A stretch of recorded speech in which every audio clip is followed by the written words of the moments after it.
Hello students, how are you? I hope that you are fine and safe and your study is going well. Today I am going to explain the next topic under chapter motion, that is equation of motion. So we know that there are three equations of motion when an object is moving on a straight line. So first equation is also known as the velocity time relation. First equation is also known as velocity time relation.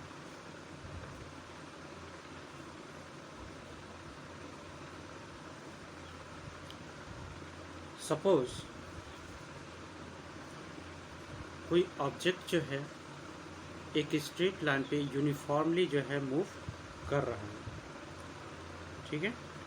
वो जो है point A से चलना शुरू करता है और उस समय उसकी जो इनिशियल वेलोसिटी होती है वो u होती है और एट टाइम 0 पे, ठीक है। And point b correspond to the final velocity v at time t.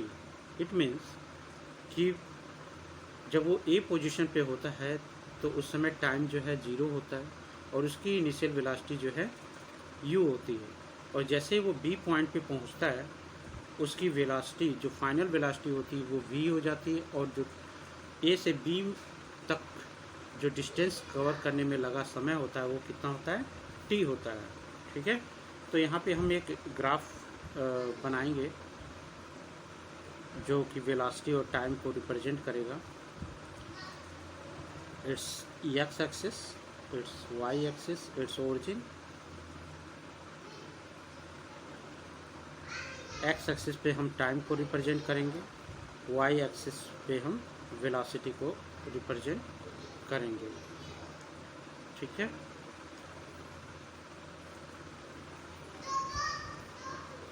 Suppose that object जो है 0 से चलना शुरू करता है और ये ए पॉइंट पर आता है।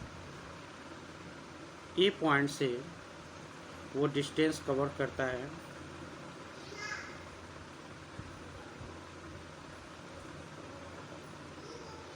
बी पॉइंट पे पहुंचता है इन टाइम टी।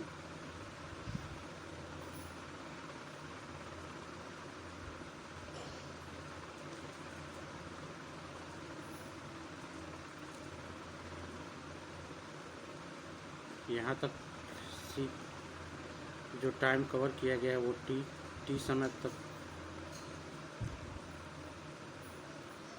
हम इनको मिलाएंगे। That will be represent G, it's represented B. जो वाई एक्सिस पे जो इसकी वेलोसिटी है वो v तक पहुंचता है।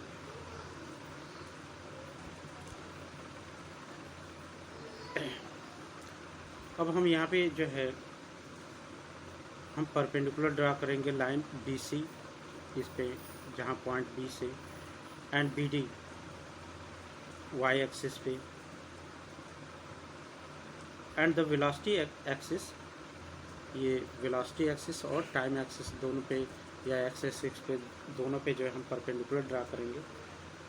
फिर AG, एक जो है A से G तक हम परपेंडिकुलर ड्रा करेंगे from point A to line BC पे, ठीक है।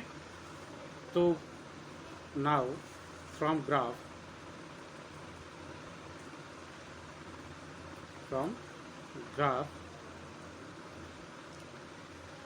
BC कितना है, that is the final velocity.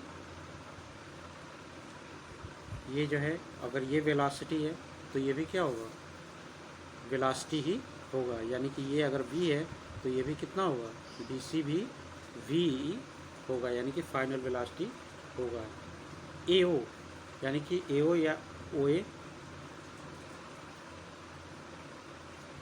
क्या है, ये इनिशियल वेलोसिटी है, u जो कि किसके बराबर है, सी जी के बराबर है। यानी कि अगर ये यहाँ से यहाँ तक इनिशियल वेलोसिटी है तो ये भी क्या होगा, यू ही होगा। ठीक है। अब जो बी सी है, ये टोटल डिस्टेंस, ये किसके इक्वल है, that is the sum of B G plus G C. ठीक है। या हम अगर हम बी सी लिखें, B C is equal to B G plus G C. ठीक है। तो बी सी कितना है, that is the final velocity v, और बी जी हमें निकालना है, और जी सी कितना है, दैट इज u। ठीक है। तो B G is equal to क्या होगा, that will be v minus u. Okay. अब as per graph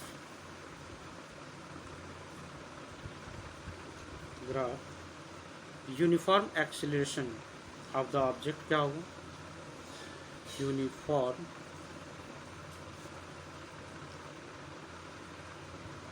acceleration of an object, that will be a is equal to change in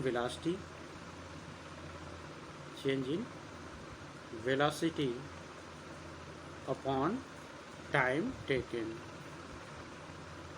okay. अब change in velocity कितना हो रहा है, change in velocity हो रहा है बी जी। ठीक है।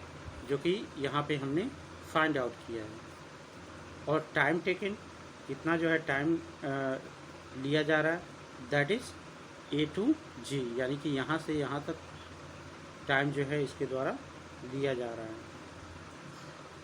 तो हम we can write that is B G upon A G. ठीक है। अब ए जी किसके इक्वल है, that is equal to O C. So we can write B G upon O C, क्योंकि A ji equal to O सी है। ठीक है। क्योंकि यहाँ पे देखिए ए से डी जी तक जो टाइम लग रहा है वही टाइम जो ओ से सी तक भी लग रहा है। So we can write A G is equal to O C, और ए जी की जगह पे हम क्या लिख देंगे, ओ सी लिख देंगे।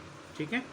अब ओ सी कितना है, ओ सी पे हमने टाइम को रिप्रेजेंट करना है, वो से सी तक जो टाइम लग रहा है वो कितना है, टी है, हमने माना है।